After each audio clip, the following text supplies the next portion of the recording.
સુરતની ઉધના પોલીસે no drugs in Surat city અભિયાન અંતર્ગત ગાંજા સાથે 2 બાળ કિશોરોને ઝડપી પાડ્યા હતા.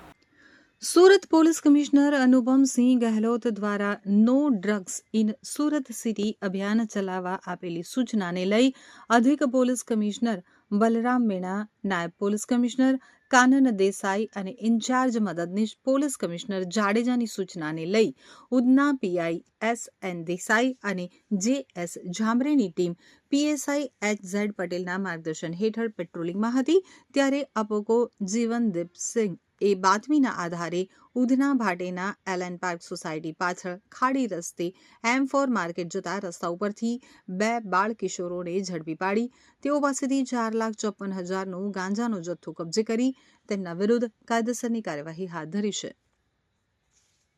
કે ઉધના પોલીસ સ્ટેશન વિસ્તારનો જે ભાટેના એરિયા છે એમાં એલએન પાર્ક સોસાયટીની પાછળ જે ખાડીવાળો રસ્તો છે એ ખાડીવાળા રસ્તેથી થઈને 2 ઈસમો નીકળનાર છે જે આ એનડીપીએસનો ગાંજાનો અથવા તો જે એનડીપીએસનો મુદ્દામાલ છે એ લઈને આવનાર છે. જે ખાડીનો પાછળનો રસ્તો છે ત્યાંથી M4 માર્કેટ તરફ 2 અજાણ્યા ઈસમો આવતા હતા. આ ઇન્ફોર્મેશનના આધારે પોલીસે કાર્યવાહી કરી બંનેને રાઉન્ડઅપ કર્યા અને જે એમની પાસે મુદ્દામાલ હતો એ ચેક કરતા ગાંજો મળી આવ્યો હતો જેની કિંમત આશરે 4,62,000 રૂપિયા છે અને એ જથ્થો છે 9 કિલો 200 ગ્રામ જેટલો. જે બંનેને રાઉન્ડઅપ કર્યા છે અને પૂછપરછ કરી તો એ બંને બાળ કિશોરો છે જે કાયદાના સંઘર્ષમાં આવનાર છે, જેઓ મૂળ બિહારના છે અને બિહારનો રોશન કુમાર જે સીતામઢીનો છે એણે આ મુદ્દામાલ એનડીપીએસનો ગાંજો એમને આપ્યો હતો અને કહ્યું હતું કે ઉધના વિસ્તારમાં જઈ અને હરિનગર સોસાયટી છે, હરિનગર વિસ્તાર છે ત્યાં બબલુ કુમાર કરીને હશે એને માલ આપવાનો છે.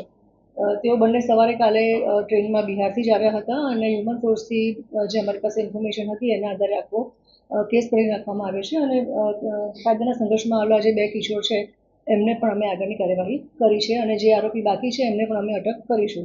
પ્રાઇમરી જે ઇન્ટ્રોગેશન કર્યું છે એમાં એવો ખ્યાલ આવ્યો છે કે જે કાયદાના સંઘર્ષમાં આવનાર એક કિશોર છે એણે હકીકત આપી છે કે અગાઉ થોડા સમય પહેલાં એ 20 કિલો ગાંજો લઈ અને બોમ્બે પણ આપવા ગયો હતો. એનો મતલબ આ એક રેકેટ ચાલી રહ્યું છે જે સંદર્ભે અમે ઊંડાણપૂર્વક તપાસ કરી રહ્યા છીએ અને આગળનું પણ જે આરોપી છે એને પણ અમે અટક કરીશું. જે આ ક્યાંથી લાવતા હતા અને આ જે ગાંજો હતો એ છૂટક રીતે વેચાણ કરતા હતા વિસ્તારમાં? મેં હમણાં જ કીધું એ પ્રમાણે જે બંને બાળ કિશોરો છે એમને તો માત્ર કુરિયર તરીકે જ એમનો ઉપયોગ કરવામાં આવ્યો હતો. બિહારથી આવ્યા હતા. બિહારના જે રોશનકુમાર કરીને મોકલનાર છે એણે આ બંનેને કુરિયર તરીકે યુઝ કરી અને ગાંજાના મુદ્દામાલ સાથે અહીંયા સુરતમાં ઉધના ખાતે મોકલ્યા હતા. બબલુ કોણ છે ને શું કામ કરે? એ અમે અત્યારે ઇન્વેસ્ટિગેશન અમારું ચાલુ છે. જેવી અમને અપડેટ ઇન્ફોર્મેશન મળે છે અને અમે એમાં આગળ કાર્યવાહી કરીએ છીએ. આપણે